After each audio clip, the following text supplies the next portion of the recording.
இந்த கோயில் எங்கே இருக்குன்னா உத்திரமலூர் போகிற வழியில் கடம்பத்தூர்ன்ற ஒரு ஊருக்கு அப்படியே ரைட் சைடு பார்த்தோன்னா கடம்பத்தூர் ஈஸ்வரன் கோயில், லெஃப்ட்டு பார்த்தீங்கன்னா வாலாஜாபாத் இது இளைநாவீடு போகிற வழி.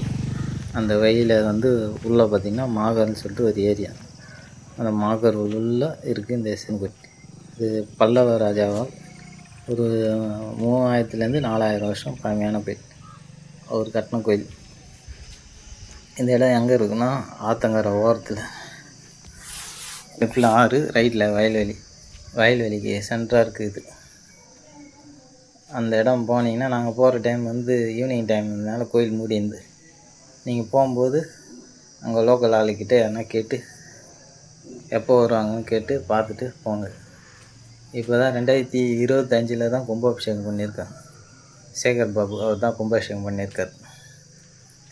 ஆமாம், மற்றபடி இந்த இயற்கையோட ரொம்ப வயல்வெளி, அதோட குருவி சத்தம், அதெல்லாம் மனசுக்கு அவ்வளோ நிறைவாக இருக்குது.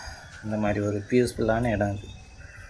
வியூவர்ஸ் யாருன்னா அந்த பக்கம் சென்னையிலேருந்து வரீங்கன்னா அந்த மாதிரி அந்த வழியை கேட்டு போய் பாருங்கள். ரொம்ப பழமையான கோயில், பல்லவ ராஜாவால் கட்டப்பட்ட கோயில் இது.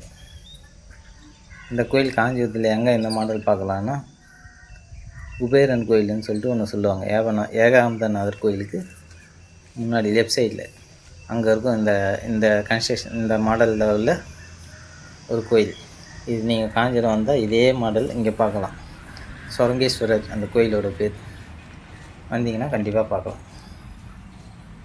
அவ்வளோ அமைதியாக இருக்குது இந்த இடம். இது அதான் இப்படி போனீங்கன்னா ரைட் சைடு போனீங்கன்னா வாலாஜாபாத், லெஃப்ட்டு போனீங்கன்னா இளையலாவேலூர்.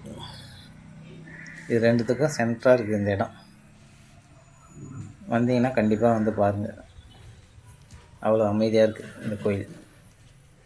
இந்த வீடியோ பிடிச்சிருந்தால் லைக் பண்ணுங்கள், ஷேர் பண்ணுங்கள், சேனல் சப்ஸ்கிரைப் பண்ணுங்கள்.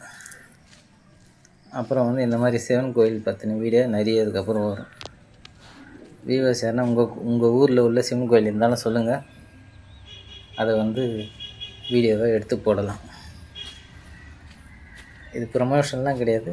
ஒவ்வொரு சிவனடியார் இதோட ஒரு வேலை, அவ்வளோதான். அப்படி தான் நினச்சி நான் பண்ணிகிட்டு இருக்கேன்.